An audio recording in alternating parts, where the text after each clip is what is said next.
sambil melamun di perjalanan. Hati dan pikirannya mulai tertarik pada pesugihan. Tidak lama kemudian Jaka pun sampai di rumah, lalu melangsungkan untuk makan. Karena ibunya sudah menunggu Jaka untuk makan bersamanya. Seperti biasa mereka makan seadanya, dan sesekali Jaka menyuapi ibunya karena Jaka sangat menyayangi ibunya itu.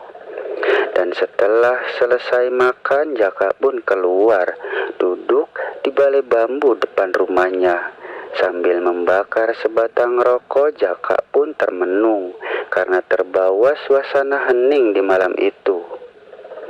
Karena tubuhnya merasa letih setelah seharian Jaka menyangkul di sawah, Jaka pun merebahkan tubuhnya di atas balai sambil berulang mengisap rokok yang ia bakar itu.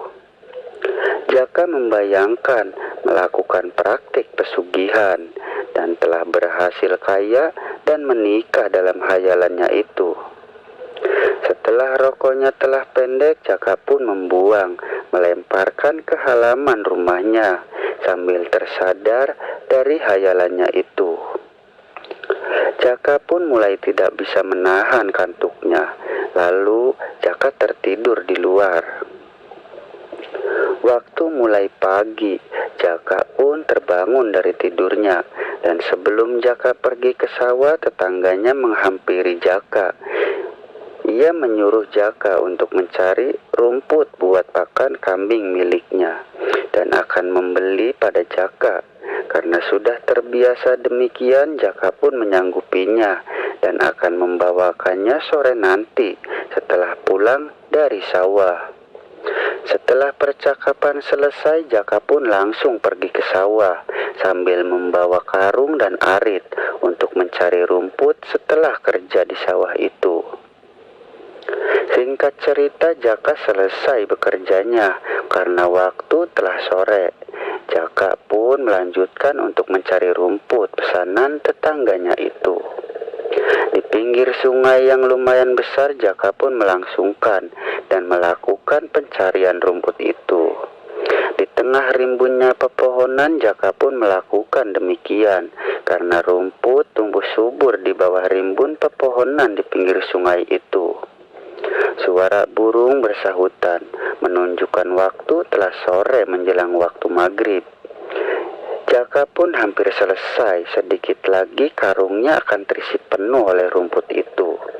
Di tengah riuh suara burung-burung yang berkicau, Jaka mendengar suara burung gagak yang sangat keras dan terdengar serak yang menyeramkan. Jaka pun mengangkat pandangannya ke atas, mencari burung gagak itu. Jaka pun tidak melihat keberadaan burung tersebut karena mulai gelap di bawah rimbunnya pepohonan. Lalu Jaka pun bergegas untuk pulang karena karungnya telah terisi penuh oleh rumput itu. Jaka menaikkan karung yang berisi rumput itu ke atas sepeda dan mengikat di bagian belakang sepedanya itu. Jaka langsung melanjutkan pulang dan mengayuh sepeda sambil membawa karung tersebut. Suara burung gagak itu masih terdengar, seakan berteriak mengusir Jaka dari tempat itu. Dan setelah lumayan jauh dari tempat itu, Jaka pun terengah-engah napasnya karena capek dan terburu-buru karena merasa takut. Jaka pun mulai pelan mengayuh sepedanya itu karena sudah mulai dekat dengan rumahnya. Jaka mampir ke rumah tetangganya untuk mengantarkan rumput pesanannya itu.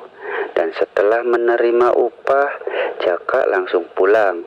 Sesampainya di rumah, Jaka terkejut dan panik karena melihat ibunya sakit, sedang terbaring berselimut kain dan menggigil. Tanpa mandi terlebih dahulu, Jaka langsung memijiti ibunya.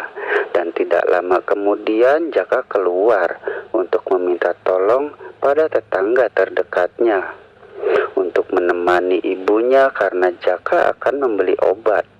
Tetangganya pun datang dan menemani orang tua Jaka. Jaka pun mandi dan langsung pergi membeli obat karena ibunya ditemani oleh tetangganya itu.